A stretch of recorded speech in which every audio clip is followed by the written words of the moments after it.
Greetings and welcome back to my channel. Today we're looking at the 2016 science fiction action film Star Trek Beyond, directed by Justin Lin and starring Chris Pine, Zachary Quinto, Zoe Saldana, and Idris Elba. Let's begin. The Federation starship USS Enterprise arrives at Starbase Yorktown for resupply and shore leave for its crew. Struggling to find meaning in their exploration, Captain James D. Kirk has applied for promotion to Vice Admiral. He recommends Spock as his replacement. Meanwhile, Hikaru Sulu reunites with his family, Montgomery Scott works to keep the ship operational, and Spock and Nyota Uhura have entered the relationship. Spock also receives word from New Vulcan that Ambassador Spock has died. Enterprise is dispatched on a rescue mission after an escape pod drifts out of a nearby uncharted nebula. Its occupant, Kalara, claims her ship is stranded on Altamid, a planet in the nebula. Upon arrival, a massive swarm of small ships ambushes the Enterprise and quickly begins to tear it apart. The swarm's leader, Karl, and his crew board the crippled Enterprise, capture and kill many crew members, and attempt to capture the Abronath, a relic recovered during a recent mission.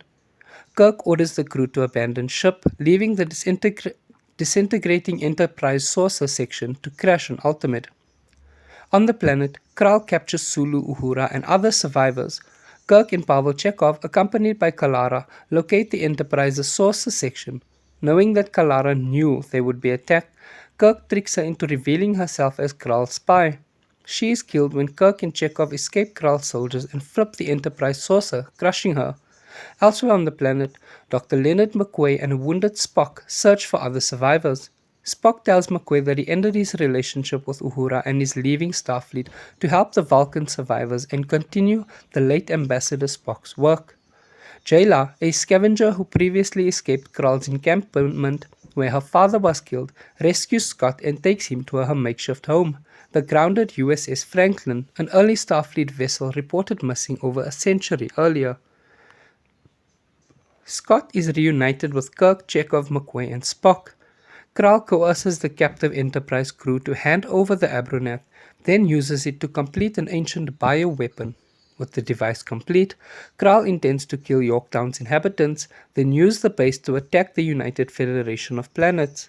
Kirk and the others free the crew as Krall launches into space with the bioweapon, leading his drones to Yorktown. The Enterprise survivors power up the Franklin and launch in pursuit of Krall. Theorizing the swarm system may be vulnerable to high frequencies such as VHF or radio, they jam and destroy the swarm by broadcasting the song Sabotage by the Beastie Boys. Krall is chased by the Franklin through Yorktown. Uhura, Kirk, and Scotty discover from the Franklin's logs that Krall is actually Balthazar Edison, Franklin's former captain. A pre-Federation human soldier, Edison rejected the Federation's principles of unity and cooperation with former enemies like the Xindi and the Romulans.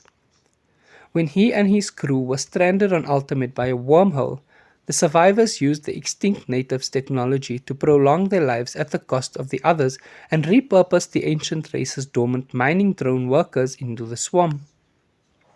Thinking the Federation had abandoned them, Edison planned to destroy the Federation and resume galactic conflict. Kirk pursues Edison into Yorktown's ventilation system, where Edison activates the bioweapon. Before it can spread, Kirk ejects it and Edison into space, where the weapon disintegrates Edison. Using a commandeered alien ship, Spock and McQuay save Kirk moments before he is also blown into space. In the aftermath, Commodore Paris closes the files of Captain Edison and the USS Franklin crew. Though offered the promotion to Vice Admiral, Kirk decides to remain as captain. Spock chooses to remain in Starfleet and renews his relationship with Uhura. On Kirk's recommendation, Jayla is accepted into Starfleet Academy. As the crew celebrates Kirk's birthday, they watch the construction of their new ship, the USS Enterprise A, and resume their mission. If you enjoyed this video, please give it a thumbs up, leave a comment down below letting me know which movie you'd like to see me do next, and what you thought about this one. Thank you so much for watching, take care, and goodbye.